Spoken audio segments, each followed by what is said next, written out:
Hello viewers, in this video I'm going to explain treatment of capital gains and losses in Canada. There is a disclaimer, this video is only for educational purposes. Now in order to understand how capital gains and losses are treated under the tax law of Canada, we need to understand some of the important concepts. Now, one important concept is called adjusted cost base. Now, what is adjusted cost base? Basically, this is the amount that includes cost of property plus expenses to acquire it. Suppose you purchased a property for $50,000 and the associated expenses that you have incurred for acquiring this property, like legal fees, commissions, etc., are supposed $25,000. In real life, there may be different amounts for this activity, but just for assumption, say it is $25,000. Then the adjusted cost base in this case for this specific property would be $75,000. So what you need to understand is that adjusted cost base has two important components.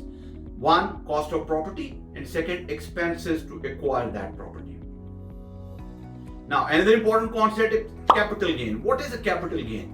So capital gain would arise if you sell a property at a higher price than its adjusted cost base and the expenses to sell that property. Suppose you sell a property for $100,000 while its adjusted cost base, as we just demonstrated in the previous definition, is say $75,000, and the expenses to sell this property, again some commissions or legal fees, etc., are say $5,000. So in this case, $100,000 are the sale proceeds. You have to deduct the adjusted cost base of $75,000 from $100,000, and you further need to deduct expenses to sell this property. So your capital gain would be $20,000 in this particular case. So the point that you need to keep in mind is that in order to calculate capital gain, you should be knowing about three amounts. One is the sale proceeds, second is the adjusted cost base, and third is the expenses to sell that property. Now, another important term that you may be familiar in relation to capital gains and losses is the inclusion rate. So what is inclusion rate? Basically, it means that up to what extent capital gains are taxable or otherwise. So the inclusion rate for 2018 is half or 50%. So it means if your capital gains are say $20,000, so you don't have to pay tax on the whole of $20,000. You're going to divide it by 2. So only $10,000 under Schedule 3 will be added as your income under the heading capital gain, and you are liable to pay tax on that 50% only. So this is the concept of inclusion rate. Now, another related question may be that when do you report a capital gain or loss? Usually all capital gains and losses are reported within a calendar year. That is, whatever capital gains and losses you have acquired or experienced between January and December of a calendar year, you have to report it with reference to this time frame. As I explained earlier, in order to calculate your capital gain or losses, you need to know about three amounts. One is the proceeds of disposition. This is usually the sale proceeds of the property. Then the adjusted cost base. We know that what is adjusted cost base? It is essentially the cost of acquisition of that property plus related expenses that you incurred while acquiring that property.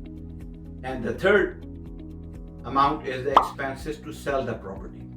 So with these three figures, you are in a position to calculate the capital gain or loss, as we demonstrated earlier, that what you need to do is you're going to deduct adjusted cost base and expenses to sell property from the proceeds of disposition, and this would be your capital gain or loss. Now, what happens if you have a capital gain? Now, there are two options available to you. One is that you may defer part of the capital gain by claiming a reserve, and this situation may apply where you are likely to receive the proceeds of sale spreading over several years. So the law allows you that you only declare capital gain that you have actually received during a year. For example, if you sell your property and the capital gain is say $50,000, you have received only $10,000 in year one, so you can just create a reserve and declare $10,000 as your capital gain, and rest will be deferred till the time you actually receive it. And second approach is reduce or offset all or part of the gain by claiming a capital gains deduction. So whatever capital gains deduction is applicable to you, because there could be different type of properties, like for example securities, or there may be your business properties, or here may be farming properties. So there are different capital gains deduction limits that are applicable to that. So whatever is applicable to you in each specific case, you need to apply that. Now, what happens if you have a capital loss? This is interesting. Why this is interesting?